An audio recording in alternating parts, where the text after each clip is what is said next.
Welcome to the Redbeard Embodiment Podcast.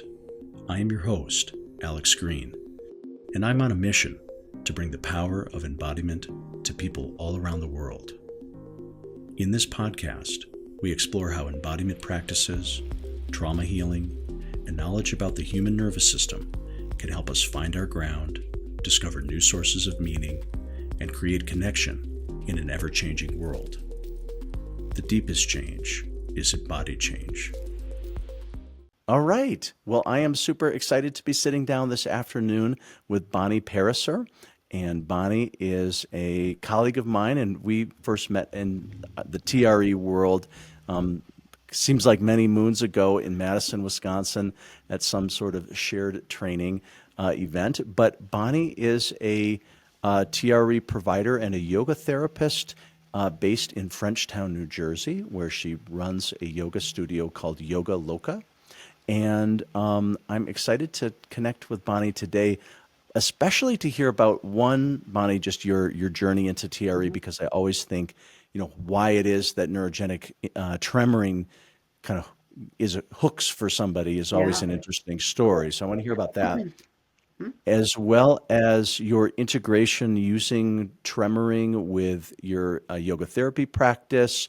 And we had flagged maybe some conversation around looking at the tremoring practice, not only from a Western neurobiological lens, but looking at it from an Ayurvedic perspective, or looking at it from the Yoga Sutras lens, and as you integrate it with your work. So that's what I'm hoping that we cover today, but thank you so much for taking some time. Oh, thank you for having me, Alex. It's been a long time since we've got to spend time together. We've had a global pandemic. People have moved. A lot has We've had happened. children. Right. Yeah. Moved. Yeah.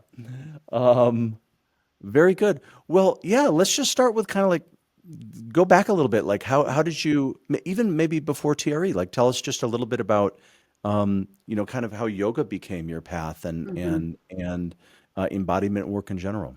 Well, I was just mentioning before we started that I changed my daughter's room into a sewing room. My degree is actually in fashion design, believe it or not. So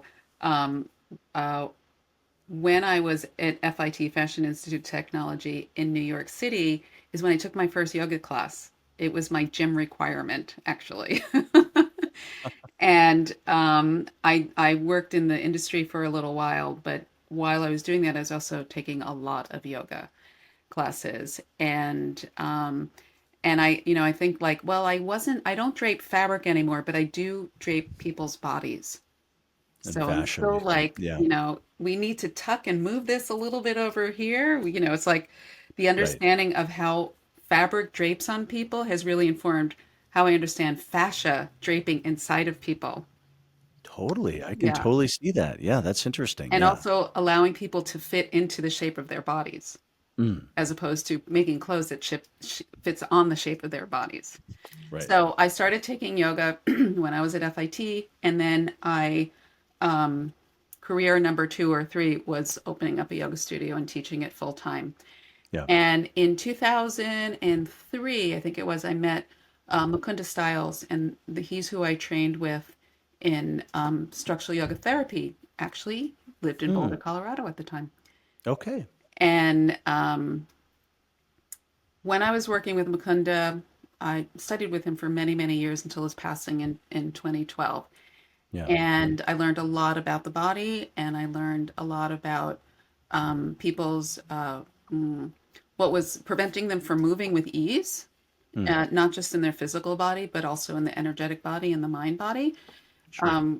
And then fast forward to I think it was 2010. One thing I should say is that my teachers have always called me in some way. Sometimes I don't know how I ended up where I met my teacher. I don't know how I ended up meeting Mukunda.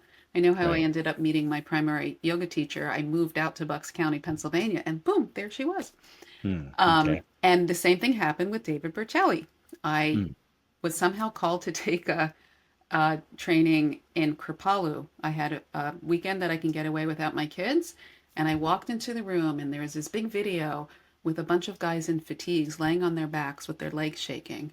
yep. And I was like, what am I doing here? I know this. Mm. And I knew it from working with Mukunda, where he would put his hands on me and my body would start to shake. Mm. Okay. So in the yoga world, that would be called a Kriya, which Yeah. is a cleansing. The body is discharging energy, and it's sometimes shaking, it's sometimes moving around, it's sometimes dancing, it's sometimes verbalizing something.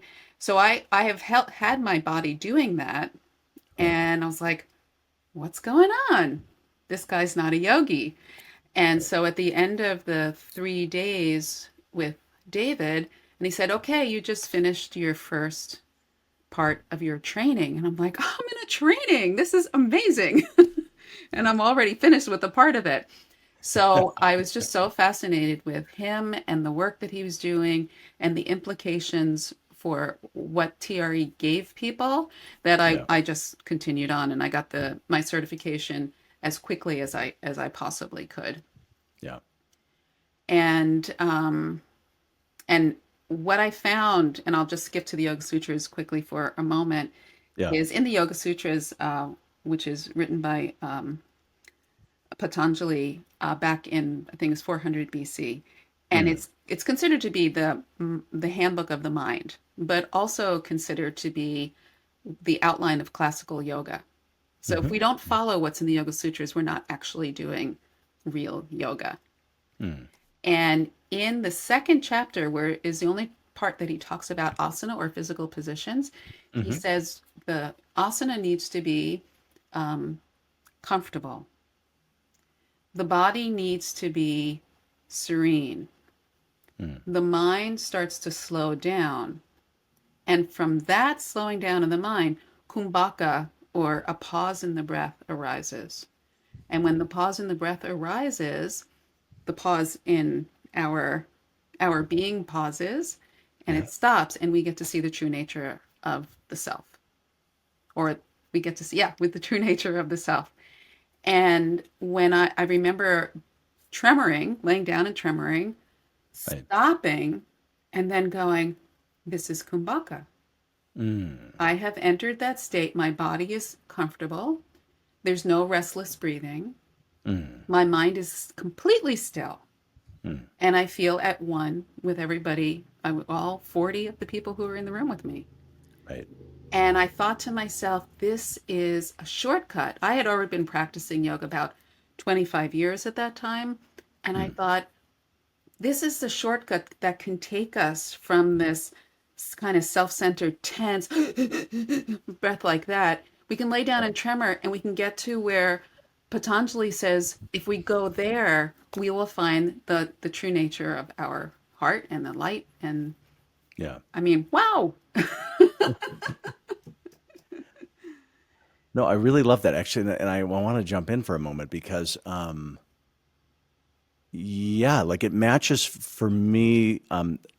Not yoga background, but Zen meditation has been a big part of my own background, and what got me into body oriented work was breath work through Zen meditation, and I just have a parallel story, which was that when we would teach beginning workshops as we were sort of doing introductory series with Zen meditation. And when I was new to TRE, I was like, oh, let's just throw this in here and see what happens. And and I just had that same experience several times where it was like, new group of people, everybody, sometimes they had flown in and then they go through the tremoring process. And, it's the first night of the program. And this isn't like every single person had the same exact experience, but as you pull the room, it's like, wow, suddenly I'm not like in the airplane anymore. I'm just here, and I'm not just me. I'm part of this group, even though I Mhm. don't know everybody yet, because we did it right at the very beginning of the program. And sort of that ability to just shift into connection and like just Mhm. being in the Yeah. present moment.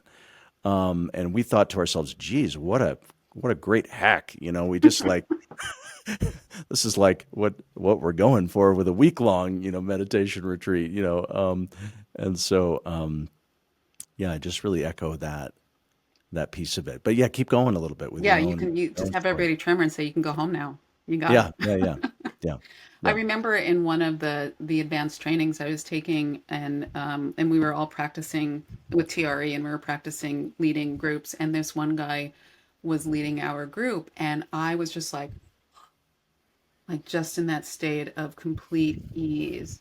And he Mm. came up to me and he said, "Breathe." And I almost punched him. I'm like, "I'm not going to breathe. I'm fine. Yeah. I don't need to breathe I'm in right a now. breathless state. Yeah, right, I'm in the breathless state, and right, I don't need to breathe right now." right. And that's not, I think that that may be something that people who are not meditators may not know, may not realize. And certainly I've been to enough beginner teacher yoga classes, and I was one once myself. They said, Sure. "Come on, make sure to take a deep breath in, a deep breath out." This is not what I teach my students. It's like, don't hold your breath, but if your breath slows down and you're in a peaceful state, you're where you're supposed to be. Mm. And I see that in the classes when people do a couple of classes on my schedule where we do asana, yoga poses, then we tremor and we go into shavasana. And Yeah. everybody is, not everybody, but most of the people are in that breathless state of just total relaxation. And they say they've never had such a deep shavasana. Mm. And not unsurprisingly, those have become probably the more popular classes on the schedule. Yeah, yeah. For you regular listeners to the podcast, you know that about half of these episodes focus on TRE, tension and trauma releasing exercises. And I wanted to make sure that you know about the Redbeard TRE certification program, our educational platform to certify others. And we have both an online version of that I teach, as well as an in-person version of the training that my colleague Ellen McKenzie teaches in Madison, Wisconsin. My next online certification training is beginning August 3rd and 4th, 2024. That's the first of 3 modules. And the way the certification program works is it's about a 10 to 12 month program divided into 3 phases of learning, each with a weekend connected to it, and then some one-on-one work with me and people on my team to support your learning journey. TRE has been a life-changing modality for myself. It's open to people with any background. I wanted to make sure you know about the program. You can find more information at redbeardtre.com. Yeah, well, so going back to your, that you went to Kripalu and you found this and you saw the people tremoring in the army guys in their fatigues and David and all of that, and then little did you know you had just done the first part of your certification training. And which you then finished up. So how did you, in those early days, like how did you begin to put it into practice? Was that primarily a combination of groups and in person? Like what was like that initial exploration like? Which Yeah, I know I is like think, over a decade ago. So I want to hear like now what it's like, but right. I want to kind of like at the beginning, like I want to hear what that experimentation was like Yeah. a little bit. I still have students who will say, you practiced on me. Mm, And so in the beginning, because we had to do a certain amount of classes and video them and send them to the person who was training us, I would gather as many people as I could. And I was very fortunate. I had a big student body that I can, I didn't have to go right, knocking on people's doors and say, "Hey, you want to come? Let me show you this thing." I had right. a willing body to participate. Audience. Yeah, yeah, yeah. And then after I got my certification, I was still a little shy about it. So I was really leading group tremoring classes. And then I started to integrate it into actual classes also. And I will say there are some people who I remember seeing a post on Facebook. Somebody said, "What yoga studio should I go to?" And somebody suggested mine. And they're like, "They do that tremoring stuff there. I hate that." So, of course, there are people who are uncomfortable with it. It's not for everybody, just like nothing is for everybody except maybe breathing and eating and sleeping. Yeah, But I realized the benefit of it and the impact it was having on people's ability to move their bodies and be at ease. So I started to develop these classes where that's what we did afterwards. So it's not like a vinyasa flow class. It's a very targeted class. It's a therapeutic class. We're working hard. We're targeting muscles. I'm bringing everybody's mind so you should feel your bicep contracting. You should feel your triceps stretching. Your hip flexors are stretching. Your gluteals are contracting. That's all very much in structural yoga therapy, which is what I trained with Mukunda. And sure. then we're laying down and tremoring. Yeah. And what I found is that people who are coming, regular students, like longtime students of mine, are tremoring even during the classes that is not part of it. So they'll finish the asana class, okay, do whatever you want now, and then we're going to go into shavasana. And I'd say about half the class is tremoring. It's tremoring. Yeah. Yep. They're like, Yep. yep, I'm going to do this before I go into shavasana because I know this is bringing me Yeah. to a calm state. Yeah. And it's so gratifying to look out into the room and just see people like, Yeah. Following their movements, their spontaneous. Yeah. Yeah. Well, so these days with like when you teach a group, like whether it's a class or in a retreat, I am imagining, but this is just a guess. I'm imagining you're probably not using the sort of the TRE standard warm up practice no. exercises. I'm assuming you're probably using asana and other things. Is that Right. accurate? Yeah, just Yeah. the Yeah. asanas that we're doing. And as I said, the class is pretty targeted. We're using the muscles a lot. There's a lot of contraction. There's a Yeah. little bit of stretching. And so we're doing that and then doing the butterfly bridge pose where we're lifting the hips and then Yep. taking the knees together a little at a time. And that gets the whole room tremoring. And of course, Absolutely. you're in a group, and there's some people who've been tremoring forever, not forever, for many years. So they're able to pull the class along. And I always give an option. I always give an out. And there's been people who have come for maybe 3 or 4 months, and then they decided they're going to try tremoring, and then they're hooked. So I never impose it on anybody in these classes. They always have an out. If they don't want to do it, I give them something else to do. Yeah, that makes sense. Yeah, interesting. Do you so kind of using the structural yoga approach as sort of part of it have you done much? I'm asking this because it's something that I've been playing with a little bit, not in my teaching, but more in my self-practice and through some other teachers. But I'm curious about do you explore pranayama, breathing techniques and tremoring, or as a precursor, or any other? I guess I always want to know what little experiments people are running. Let's put it that Well, way. one So experiment I'm doing, this is not usually an asana class, although I have yeah, started, if it's a smaller class, I'll say, okay, we're going to do this pose. Let's say it's a pose that people, let's say butterfly pose or Baddha Konasana, that yeah, some people are going to feel very stiff in. We're going to do this pose.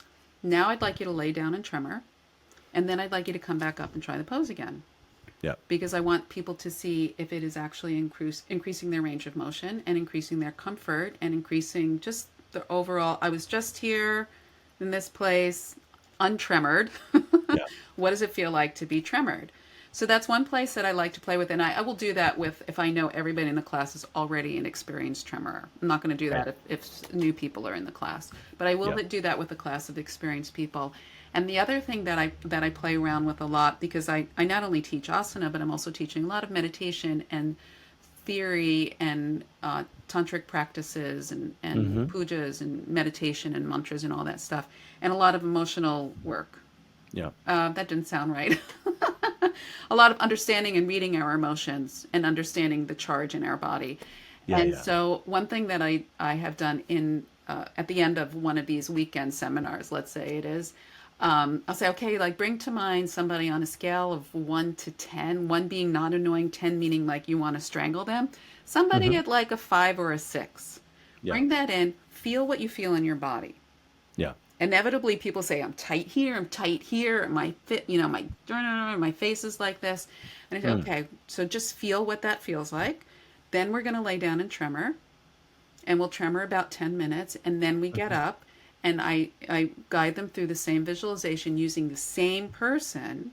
And inevitably people are like, oh, I love them now, or that's yeah, not the tightness, or right, I feel like I want to give them a hug. It's so funny. It happens. I mean, and right, I have to say that, and you know this as a facilitator yourself, I'm right, not tremoring and it happens to me.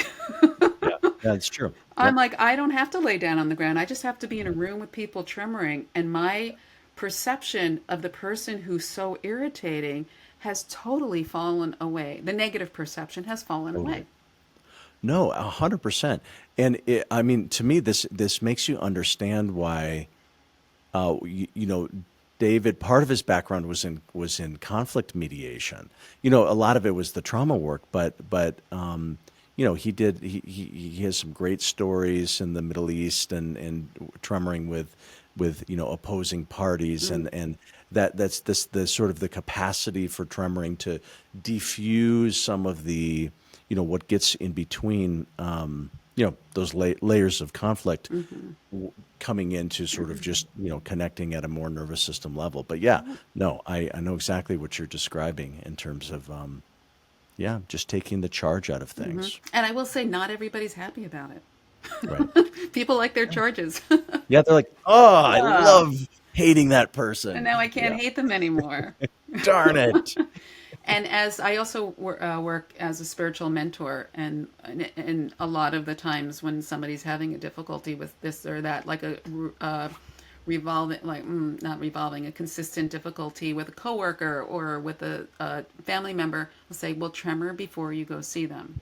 Yeah. I've had people who say, well, now I figured out that before I go to work early, I park in the parking lot all the way in the back, and I sit in the car and tremor for 10 minutes before I go into work.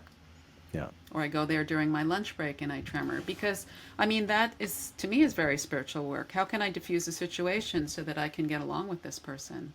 Yeah. And I Yeah. can be at ease in my body, they can be at ease in their body, and maybe I'll even come into that breathless state, not because I'm holding my breath because I'm about to punch them, but because Right. there's nothing to be agitated about. Right. And the Yoga Sutras talks about, desire and aversion, like and not like. It's this dualistic thing they're always fighting. Too much, too little. It's always this or this, and we're always going like that. Yeah. And if we had a good tremoring session, that's cut.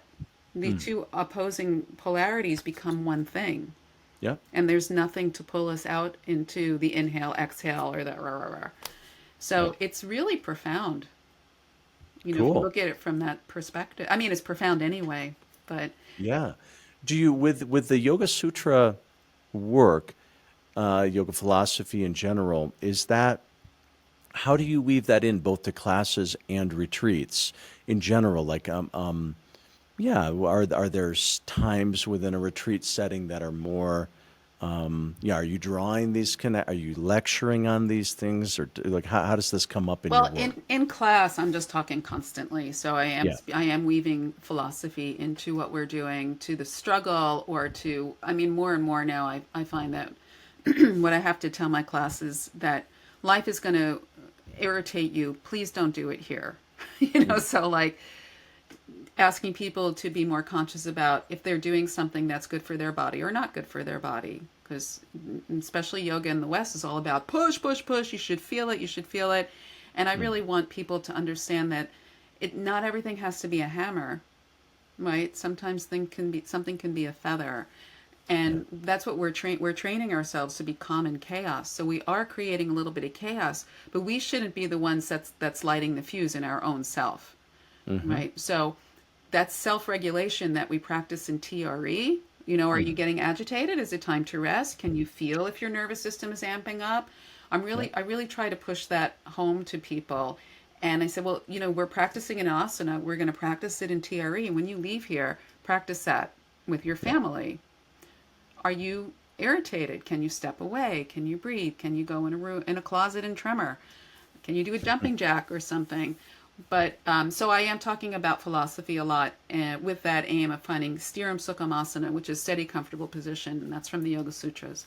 That's what starts that whole thing about not a restless breathing and going Right. into Kumbhaka.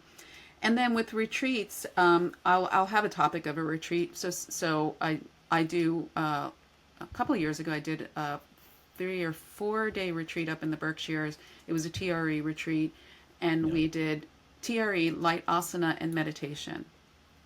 And so we had the ability to look at the emotions and how they were changing with our practice, and also Right. to see how our range of motion was changing.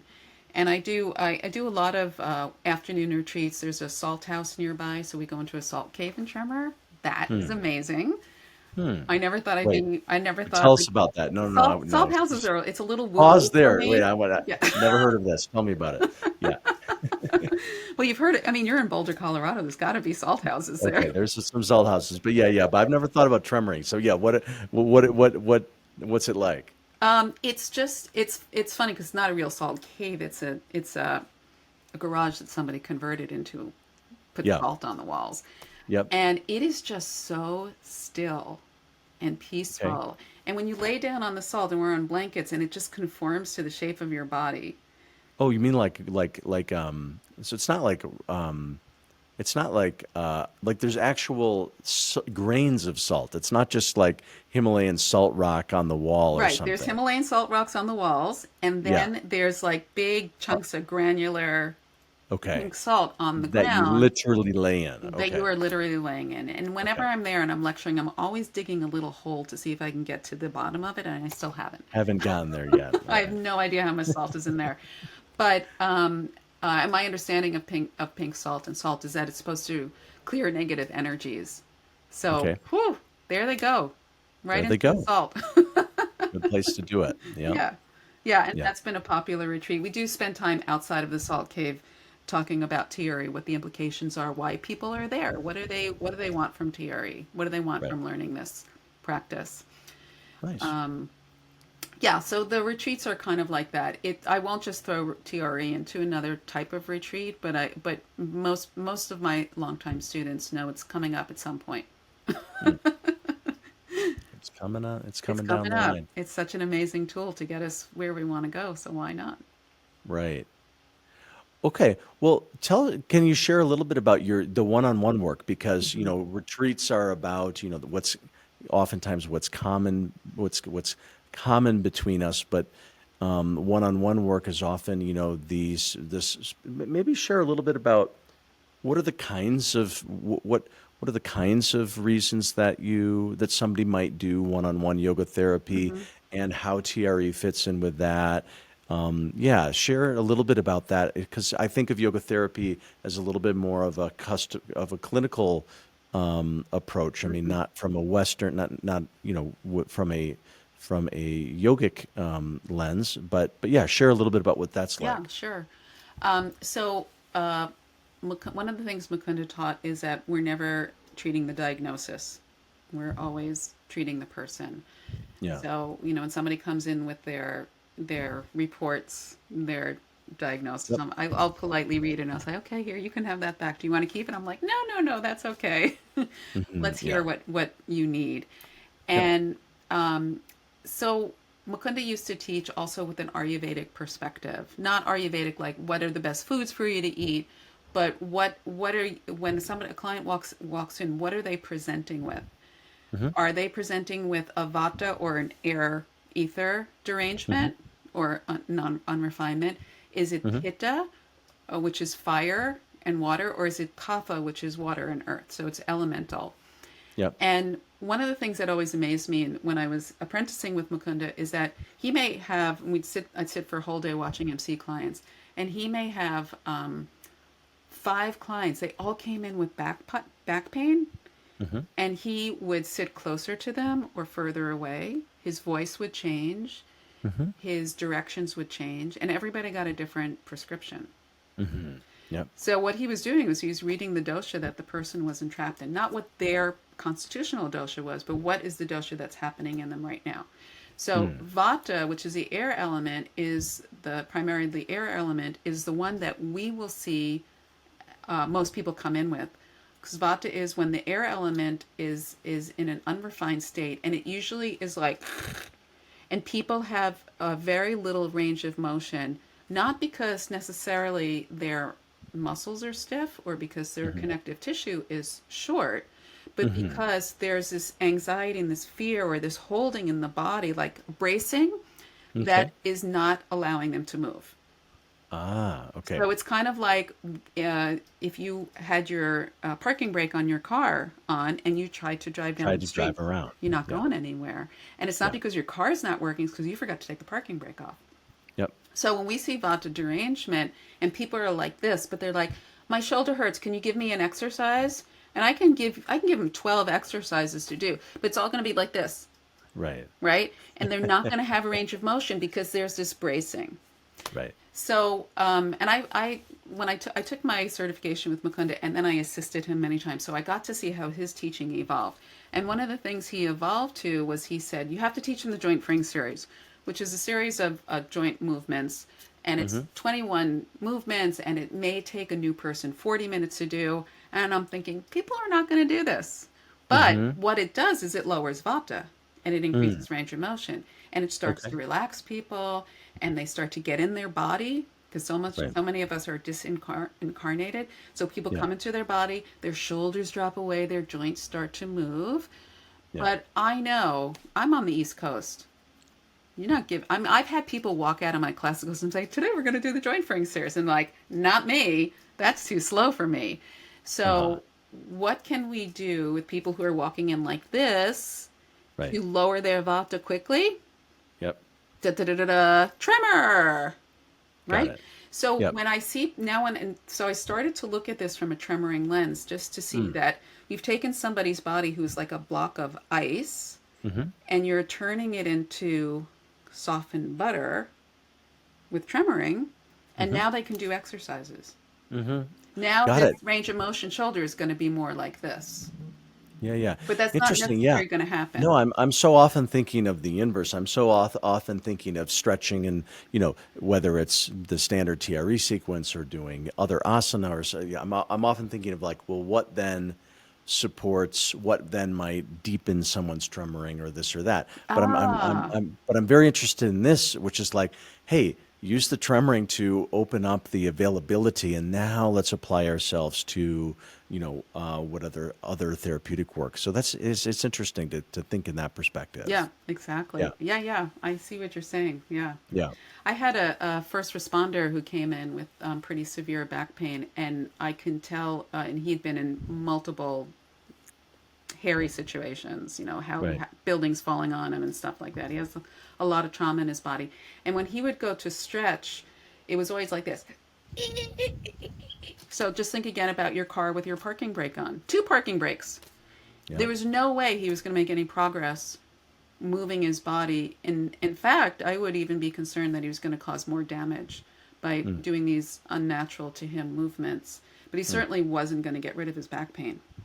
right. So I taught him to tremor. And I was thinking, well, he's got a lot of trauma in his body too. And I will say that we didn't have that relationship that the trauma started to come out, but he Yeah, felt a lot better. got I it. mean, his body really changed and it softened. And we then never even talked about exercises Hmm. because he would come in and tremor. I do some fascial release on him, some manipulation, and it Yeah, made a world of difference to him. yeah. Interesting. Okay, so from a dosha perspective, so Vata is a key one. Does it relate to the? Do you have thoughts around tremoring and and other? I think you used the word derangement or Yeah, something. it's not a very kind word, I will admit, but Yeah, no, yeah. So yeah, what's your thought around? I mean, because I definitely don't think in Ayurvedic perspective very much, but I think with my own clients, I often think from a sort of a polyvagal lens, and it's like you have the people who are more sympathetic dominant, and we have people who are more in a freeze physiology, and hmm people who different flavors of that, and hmm so like that's like maybe my own lens of sort of like, okay, well, what sort of yeah, we'll of just call it a nervous system? different word. So Yeah. the sympathetic is the pitta, Yep. right? The person who's the fire, let's go, go, go, go, go, go, go. I'm Yep. always running from the crisis. Yep. And the freeze person is kapha, is earth. They're kind of Yep. frozen in place and they're unable to move. Yep. They're unable to take steps forward in their life. They're Yep. unable to leave a bad situation because they're just kind of frozen in place. Yep. And oftentimes their body's frozen a different way than the vata. Like you can see somebody with a vata derangement just like this, Hmm. but the Hmm. kapha tends to be a little bit more a lack of muscle tone, so Hmm. hyper flexible, Hmm. a little bit bigger in the body, Hmm. and also kind of more Eeyore like, you know, it's my Yeah. birthday. Yeah. Yep. So, and I actually birthed one of those, and I birthed an Eeyore, and I taught him to tremor when he was probably about 10 or 11. Right. And I gave my both of my kids full permission to be on their phones when they were tremoring because I knew they wouldn't do it otherwise. Yeah. And I see my son has it on his calendar every night to tremor. Wow. Whether he does every night or not, I don't know, but he does know that it helps. It helps him feel better in his body and helps him to stay a little bit more motivated to actually, you Yeah. know, do the things that he's got on his list to do. Got it. Yeah. Super cool. Yeah. What else? What other, just, I don't know, clinical anecdotes, ways that you, again, thinking about that more one-on-one Mm-hmm. setting, Exactly. ways that, yeah, I don't know, anything else on that Well, topic? one thing that I find really interesting is when I have clients come in and they say, "Oh, this happened and this happened," because when a client comes in for a bad back, which is really what most people are coming in for, bad back or neck, then once they start to tremor, we don't do as many asanas anymore. Hmm. And then when they start to tremor, we're not tremoring when they come in anymore. Now we're talking about how do I make it through the day? How do I make it Hmm. through Thanksgiving? So it Hmm. becomes more of a spiritual mentoring practice. Hmm. Yeah. And then, oh, they come in and like this, and this happened. And I'll say, "Did you tremor?" And they go, "Oh, why didn't I think of that?" Hmm. Yeah. So I find that interesting. Even my husband who does tremor, and I say, "Well, did you tremor?" And he's like, "Oh, why can't I remember to do that?" And that's what people always say, like, "What, that was a perfect thing to do. Why Out in can't the I remember perfect that?" context when I should maybe do that. Yeah. And I say, "Well, that's what keeps me in business." I mean, I wish people would remember, Right. especially in the situations when they explain us and they know. And I'm not saying tremoring helps with everything. I know it doesn't, and it's not Hmm. my personal experience either. But there are Yeah. some situations that people have had success once they've tremored in resolving it quickly and painlessly. So I'm going with those, Yeah. and that's where you found tremoring was helpful before. So let's do it again. And Hmm. then for people who are trying to develop a spiritual practice, I always suggest they tremor first. Hmm. Tremor, sit up, do your mantra, and do your meditation because your mind is going to be at Yep. a better place to sit and, Yeah. More fulfill your available practice. for whatever that practice is. Exactly. And I Yeah. find for myself, and there are times when I was certifying, I tremored every day for like 2 years, and I Yeah. don't anymore. And then sometimes I'm like, God, my mind is so scattered, and I go, oh, let's tremor. Hmm. Yeah. Yeah. Yeah. So I was going to ask you about your personal practice. Like, is it sort of, it's kind of as need, or you can tell, or what's your own relationship to tremoring? Well, certainly if there's something that's really charged, I'll make Hmm. sure to tremor a lot. Yeah. Yeah. And then I'm sure you probably have this in your spiritual practice too, that you kind of things are cyclical. Like you'll remember to do this aspect and this aspect. And Tantra has a lot of flavors. Mm. It's like it's not Yeah. all just okay. We're going to sit and meditate. It's like, oh, we're going to do this mantra. We're going to do this practice. We're going to do this puja. We're going to do this fire ceremony. It's like a lot to choose from, and which is one of the things that is very attractive to me. I Yeah. like to have all that stuff and colors and fires and incense and things like that. Yeah. And then sometimes I also know that my practice needs a lot of movement. So I might go through that and then some reason it drops, like I'm traveling or something like that, or there's just not the space to do it. And then I stop and then I'm sitting and meditating. It's like, what's missing? Hmm. Why am I not as grounded in this as I was 2 weeks Sometimes there ago? are. And I Yeah. remember, oh, Right. it's the movement. I'm not moving.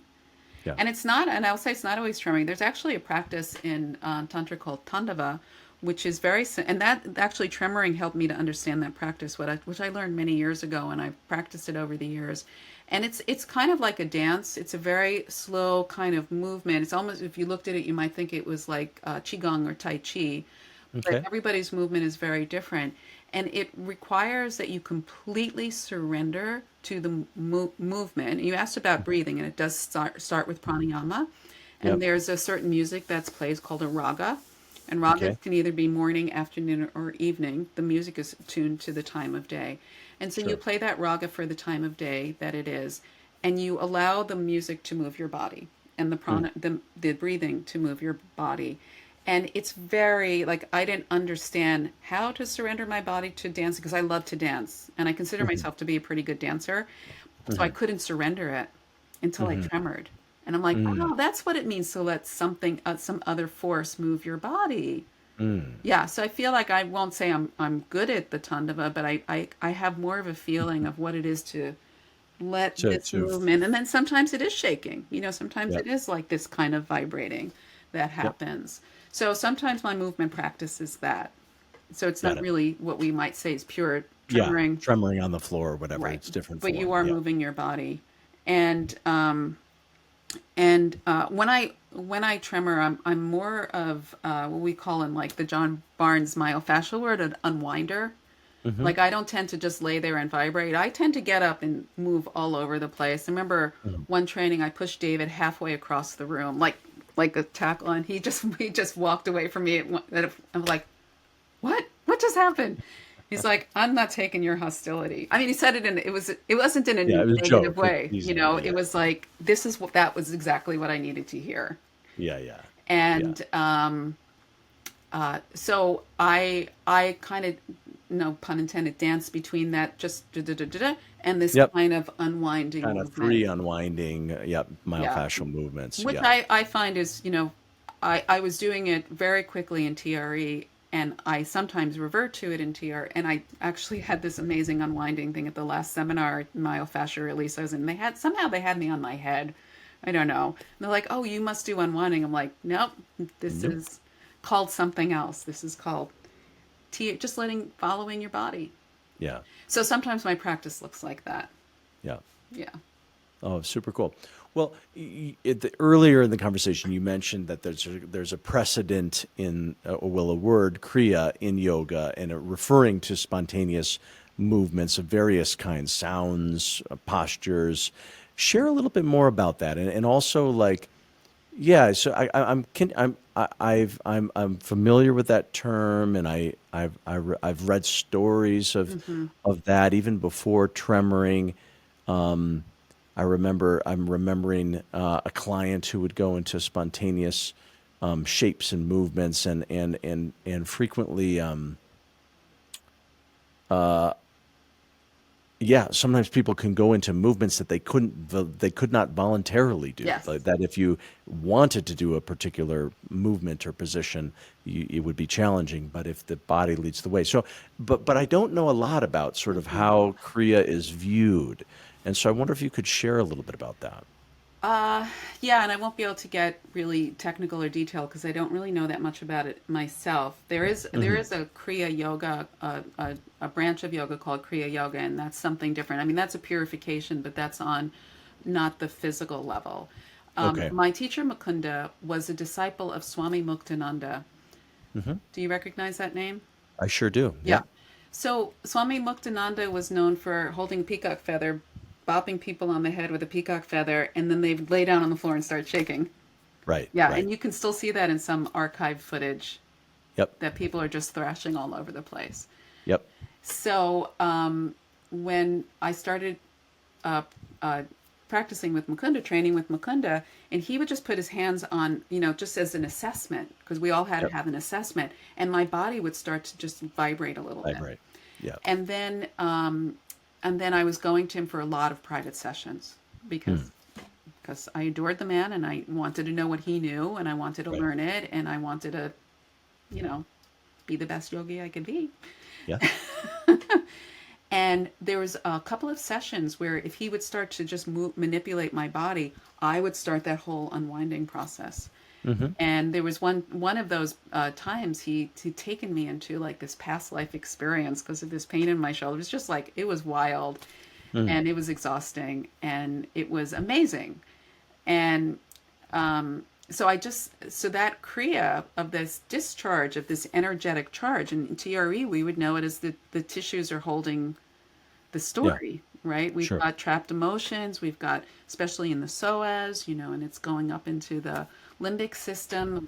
It's all in our tissues. Yeah. And he had a way of being able to, if you needed to express it, you could. And of course, as you know, not everybody can do that. I'm not saying it like, wow, I can do it. It's not Right. always, But it's not it's not always a everybody good is thing. right. Right. So when I first met Mukunda, I understood these to be kriyas, that I was discharging a lot. Yeah. And it would happen then even if I was going to a kirtan, like a call and response chanting, if there was an intensity of sound, I would start to shake. Certain mantras, I would start to shake. And I knew it in that term. I'm doing a kriya. It's okay. I'm just discharging. And then, of course, it's softened. I don't have to shake all the time. I don't have that response because whatever was trapped inside of me went out. There are other kriyas that some of your listeners may be familiar with, like using the gauze in between the nose and swallowing the Yep. gauze and purging it, or drinking Yep. salt Yep. water and purging. And these are all kriyas, and they, of course, they have a place. They're all working very much on the physical body, as far as my Right. understanding is. And also, they're more manipulated. I mean, you got to choose to swallow that gauze and pull it back up, right? Yeah. Yeah. That has to be a conscious choice. Yeah. But when your teacher touches you and you start doing that, that is not a conscious choice. Right. So I thought there was, the way life is, that I ended up with this teacher whose disciple would hit people with peacock feathers and they would tremor. And then Yeah. he would touch me and I'd start to tremor. And then I walk into David's training Yeah. and I'm Yeah. like, oh, now I know how to kind of bop people on the head with a feather and get them to allow their Yeah. bodies to release and have a kriya. Yeah, no, I mean that was kind of my own sort of a parallel, was that when I first had a tremoring discharge, was I was getting body work, like kind of Rolfing style body work, but it was at a Zen temple, and it was like during a retreat or something, and it was after hours, and then I had this spontaneous discharge, just pretty much like TRE, and the body worker held it as, okay, well, it's a release, and doesn't need a particular term, and it was very powerful. And then 8 or so years later, when I had trained in that method of bodywork, and so I'm working on a lot of people, and then sometimes either small or big versions, a similar experience where people would go through discharge processes. But but then when I found TRE, what I was excited about was it. One, I'm interested enough at the level of science that I wanted to know the sort of the neurobiology piece, as well as kind of the context with, just trauma, and there's a whole different lens that I was able to appreciate through the TRE lens. But most of all, it was that rather than just waiting for the stars to align, or I guess I didn't have the ability to peacock feather people, with 100% track record, but no, that there was a methodology to reliably invite this response, like, to me, total game changer. Yeah, right, exactly. Yeah, That's exactly it. yeah, Is that you can reliably have and people clean right, that and kriya even out. from you mentioned John F. Barnes' myofascial release work, and the spontaneous movement through unwinding is a key piece there. And I had trained in that before I did TRE, but it's a similar thing where people who had a lot of experience, yes, they know about it, they would allow it, but for kind of what I used to call cold clients, or the people who came in, like, just because at the seminars everybody's easily going into unwinding, didn't mean that was as common in my practice experience. And so once again, having a methodology that's actually about waking up spontaneous movement can be a gateway towards so many other processes, spontaneous movement processes. Right. So yeah, totally. Yeah, I had Cool. actually an experience of a really big unwinding when I was in an acupuncture session, and Yep. I is a Zen Buddhist, and Yeah.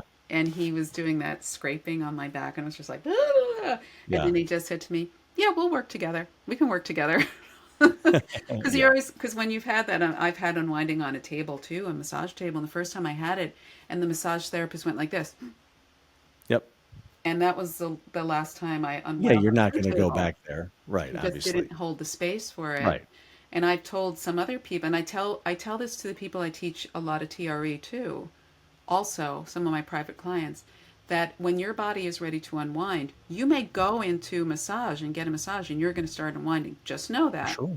Right. And if you feel safe, Yep. which is the big thing, if you feel safe and the therapist is holding the space for that, you can do that as well. You might do this well. I think people need to know that, Yeah. because you don't want it to be a surprise. Agreed. And actually, the first time, this goes even back before Mukunda, and this will probably sound familiar to a handful, well, to many of your listeners. First time I tremored was when I was in labor. Yep. And I was just like, "Moo," and I remember telling My husband, make it stop. Before or after or both? During, Yeah. during. It was a tough labor and a Yeah. painful labor. And I Yeah. said, just make it stop, make it stop. And he couldn't. Yeah. And I wish I had known. And that's something I tell pregnant women, even though we don't necessarily have them tremor in this country. I tell them, Right. if you tremor, let it happen because that's going to be really helpful. Yeah. I really wish I had known more about it. Maybe it wouldn't have been so long. Yeah. And then even before that, we when I was in karate, we have this special training, which was like 4 days of just nonstop practice. You know, we were exhausted, we were beaten up, and we would do kibadachi, which is horse riding stance, for an hour and a half. Mm-hmm. And inevitably, as soon as we started, somebody would start tremoring. Sure. And then a lot of people would start tremoring. And then some Yeah. people would fall on the floors. And then some people Yeah. would pass out. But it was just Yeah. the weird, like, what is going on? And now I realize it was that stress. It was so Yeah. stressful to think about holding that for an hour and a half. You had to discharge it somehow. Mm. Yep. Yep. Yeah. So, like what you were saying, like knowing the scientific reasons behind that, you know, so many things like start to fall in place now. I Yeah. think about children who self-stimulate by Sure. rocking or by Yeah. bouncing or chewing gum or eating, you know, potato chips. It's like all of that is trying to ease out the nervous system. When I meant I'm not saying that the children are eating potato chips, but when we as adults are doing that or Yeah. pacing, my Self father is a self-soothing, our yeah. various self-soothing strategies. Yeah. Yeah. So Yeah. knowing the science behind that is it just you go, oh, you're not just trying to drive me crazy. Yeah. You're trying to help yourself. You're regulating. You're This is regulating, yeah. your approach to self-regulating the nervous hmm system. Yeah. No, really helpful to have that lens. I 100% agree. Super cool. Yeah. Well, what's next for you? I always like to sort of close the conversation with what's coming up, what's a new thread, what's alive for you right now. Yeah. What as you sort of look towards the next, coming up on the horizon, what do you see? Yeah, well, I'm really excited about the MFR trainings. Yeah. It's a very different modal. I also do a fascial release. It was from a student of John Barnes, where it's a lead unwinding. So when you feel the tissue starting to go like that, you actually follow it. And I Okay. started using that actually in my assists in TRE, where David would tell us to move away from this. You Mm-hmm. know, if the shoulder's going like this, to push it away. I started to push it in. Mm-hmm. Follow And I it. Yeah. talked to him about that. I did it on him. He thought it was great. And I find that really helps people to follow their unwinding. So I do Yep. another thing, the cranial fascial release, that you're doing that the whole time, which is why I started doing it in TRE, because it just, it's what I was already seeing. Yeah. So now this John Barnes method is like holding Mm. and feeling the subtle movements under your hand of the fascial matrix moving. Mm-hmm. And it's like 5 minutes. You have to hold it for I five know. minutes. I know. Ah! Yeah. And It seems boring at first, and until you realize how interesting those 5 minutes are. yeah, Yeah. yeah. Because the first training I took, the first weekend I took, I heard 120 seconds. Uh-huh. And then I even said to the woman who was doing the second, I said, he said 120 seconds. She said, no, he didn't. That's what you heard. That's why people take the sessions over and over. I was like, oh, duh. Yeah. So it's very different for me in that holding and feeling the fascia loosening, and not this movement, not this like this way, or tremoring, the movement that Mm-hmm. way. And in my yoga classes, I do a lot of pulsing. So I'm Yep. starting to think about this in a different way, about longer sustained holds while giving Mm-hmm. people the option to also move if they need to, because some people just can't hold. They go in too deep and then they're done. Yeah. And also seeing how to integrate the myofascial techniques, the MFR, John Barnes myofascial techniques within tremoring. Yeah. So I'm kind of To me, excited to see how that's going to go. 100%. No, that I when I'm in person with people, I use crosshand release and various approaches from MFR, and I find it wonderfully complementary to supporting TREs.